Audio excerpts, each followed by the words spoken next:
Hey guys, स्वागत है आपका हमारे यूट्यूब चैनल पे जहाँ पर हम इलेक्ट्रिक व्हीकल से जुड़ी हुई सारी इंपॉर्टेंट न्यूज़ इवेंट्स और अपडेट डिस्कस करते हैं। गाइस, मैं रेगुलरली यहाँ पे आता हूँ, electric bikes, electric cars, electric rickshaws और इलेक्ट्रिक व्हीकल चार्जिंग स्टेशंस के बारे में डिस्कस करता हूँ। So guys, do subscribe to the channel before we begin. So guys, आज की इंपॉर्टेंट न्यूज़ है फ्रॉम टाटा टाइगोर ईवी का जो नया मॉडल है, टाटा टाइगोर ईवी का जो नया मॉडल है वो टाटा ने अनवील कर दिया है और इसकी जो बुकिंग्स हैं वो भी स्टार्ट हो चुकी हैं। 21,000 रुपये से जो है बुकिंग इसकी स्टार्ट हो रही है। गाइज़, अगर टेक्निकल स्पेसिफिकेशन की बात करूँ तो 26 किलोवाट आवर की लिथियम आयन बैटरी रहेगी और 300 किलोमीटर की रेंज एक्सपेक्टेड है इस गाड़ी से। इसके अलावा 8.5 घंटे में इसकी होम सॉकेट से 0 to 80% फुल चार्जिंग हो जाएगी। गाइज, इसके अलावा 60 किलोमीटर पर आवर की स्पीड पे ये 5.7 सेकंड तक पहुंच जाती है। अब गाइज, ये जो गाड़ी है टाटा टाइगर ईवी, ये एक्चुअली पहले भी एग्जिस्ट करती है। In fact it was one of the initial cars that was launched. जो इनिशियली इलेक्ट्रिक गाड़ियाँ इंडिया में लॉन्च हुई वो थी महिंद्रा E2O, जिसे महिंद्रा रेवा के नाम से भी जाना जाता है, महिंद्रा ई वेरिटो और टाटा टाइगर ईवी। ये तीनों गाड़ियाँ काफ़ी पहले लॉन्च हो गई थी। उसके बाद आपकी जो बाद की गाड़ियाँ आती हैं जैसे टाटा नेक्सॉन ईवी, हुंडई कोना ईवी और MG ZS ईवी, ये बाद में आई।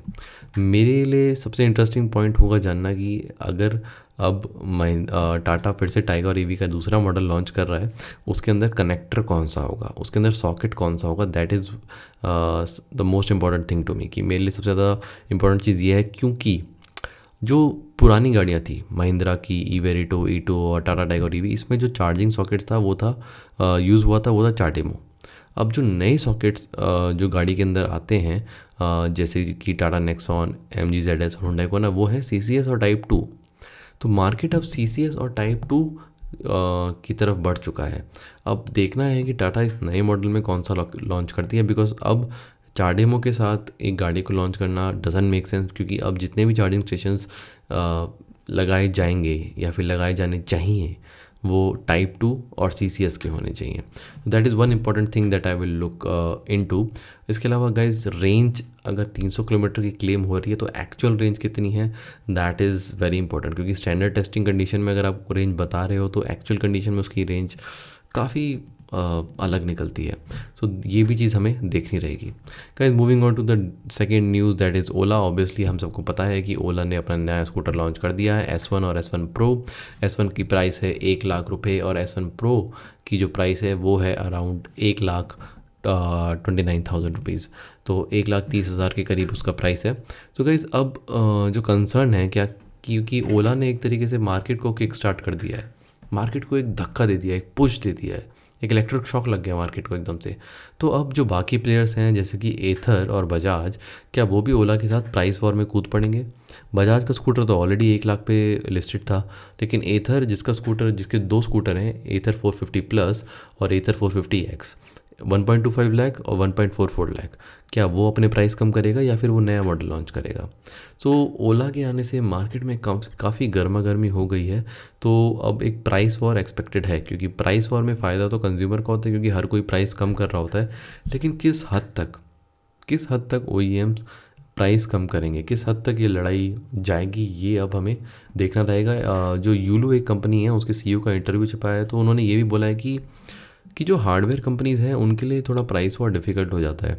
जो सॉफ्टवेयर कंपनीज़ हैं वो तो इनिशियली फ्री में प्रोडक्ट बांट के कि चलो 1 साल बाद पैसा आएगा, 2 साल बाद पैसा आएगा, इस तरीके से चलते हैं। लेकिन हार्डवेयर कंपनी के लिए मुश्किल होता है प्राइस वॉर खेलना, क्योंकि उनको पर पीस प्रॉफिट कमाना ज़्यादा ज़रूरी होता है स्टार्टिंग से ही।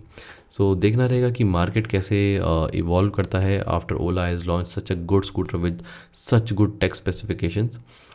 एक और रिपोर्ट है मैकेंसी की जिसने ये क्लेम किया कि 2030 तक जो हमारा इंडिया का इलेक्ट्रिक 2 व्हीलर का मार्केट है वो 9.2 मिलियन यानी करीब करीब 90 लाख से 1 करोड़ यूनिट पर प्रति साल पहुंच जाएगा, जो कि बहुत बड़ा नंबर है। तो क्योंकि मार्केट इतना बड़ा है तो इसके अंदर प्लेयर्स भी अभी ज़्यादा कूद रहे हैं, तभी ओला ने इतनी बड़ी फैक्ट्री चेन्नई में लगाई है और ऑब्वियसली बाकी लोग भी ऐसा कर रहे हैं। अब सवाल उठता है कि जब 10-15 लोग कूदेंगे तो ऑब्वियसली उनकी आपस में लड़ाई होगी और एंड में शायद 2 या 3 बड़े प्लेयर्स निकल के आए। अब ये बड़े प्लेयर्स कौन होंगे, हीरो, बजाज, ओला, एथर, ओकिनावा, एम्पियर, ये हमें देखना पड़ेगा। और मैं कोशिश करूँगा कि मैं एक ऐसी वीडियो बनाऊँ जिसमें सारे इलेक्ट्रिक टू व्हीलर्स को कंपेयर करूँ आपके लिए।